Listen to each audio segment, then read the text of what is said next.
Malgré l'amour que cette personne te porte encore, cette personne a encore des sentiments pour toi, hein, cet amour dure et perdure.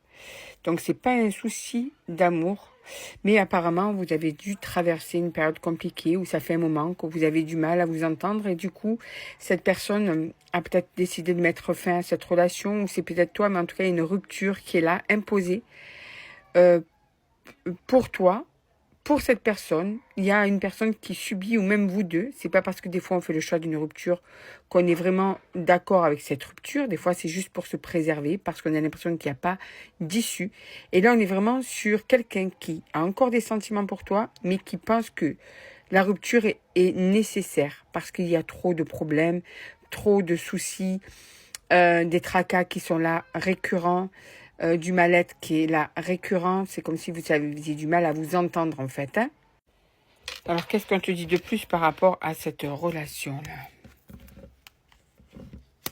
D'accord, il y a un choix de fait. Ok. En fait, cette rupture qui a été mise en place, c'est pour mieux comprendre, pour prendre du recul sur la situation. Cette personne a vraiment l'impression que la relation devenait de plus en plus invivable. Elle commençait à ne plus savoir quoi faire, comme si on se disait, bon, on s'aime encore, mais ça marche plus. Le mieux, c'est de se séparer. Voilà. Voilà ce qui vraiment a poussé cette relation à se terminer. Hein. C'est vraiment ça, en fait. Hein. Pour se reposer, pour s'éloigner des blocages, pour s'éloigner des tensions, pour retrouver une certaine sérénité, pour arrêter d'être toujours sous tension, tu vois. Cette personne ne sait plus quoi faire, donc elle préfère se retirer, ou en tout cas, elle a accepté cette rupture, tu vois. Donc, c'est vraiment les blocages qui vous ont séparés. Non pas le manque d'amour, hein, parce qu'on voit bien que l'amour est là, hein, mais plus les blocages qui vous ont éloignés. Mhm. Et oui, et puis ce manque de communication, hein, vous aviez du mal à vous parler, du mal à vous comprendre, du mal à trouver une issue dans le dialogue, comme si en fait le dialogue était même fermé et bloqué. On ne trouve plus de point d'entente, tu vois. Et puis il est aussi possible que vous étiez arrivé à un stade où vous vous parliez moins, plus, comme si vous étiez arrivé dans un moment d'indifférence aussi, malgré l'amour qui était là, hein, et qui est toujours là. C'est ça qui est fou quand même. C'est que l'amour est toujours là, mais on voit que là, il y a ce besoin de... On souffle. Je peux plus, tu peux plus, on souffle. Même si on subit, hein, tu subis, cette personne subit, mais il y a besoin de distance, il y a besoin de tranquillité, de... Ah ouais, c'est ça en fait.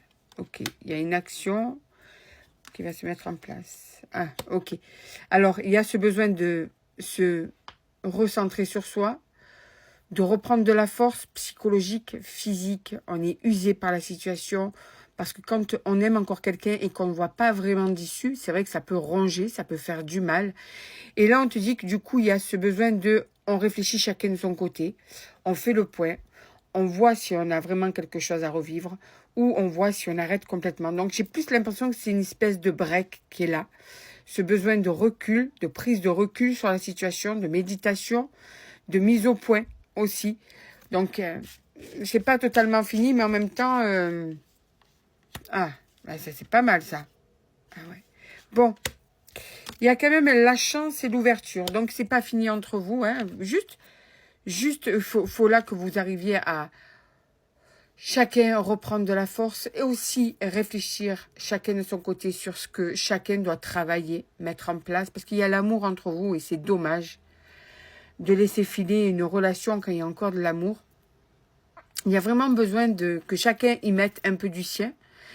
Il y a peut-être la routine de votre couple qui vous a usé. Peut-être aussi une tierce personne qui vous a fatigué. Mais quoi qu'il en soit, on voit que c'est encore sauvable pour vous, que vous pouvez encore vous retrouver, que vous pouvez encore faire des choses ensemble. D'ailleurs, c'est ce que vous allez faire. Hein. D'ailleurs, c'est ce que vous allez mettre en place. D'accord? On voit que vous allez vous revoir et surtout vous revoir sur de nouvelles décisions. D'accord? Que vous comptez pas lâcher comme ça, en fait. Vous comptez pas lâcher, que justement, vous allez persévérer et que cette persévérance va vous permettre de dépasser vos limites à tous les deux dans « je me remets en question ». Parce que là, c'est un travail en couple, à deux.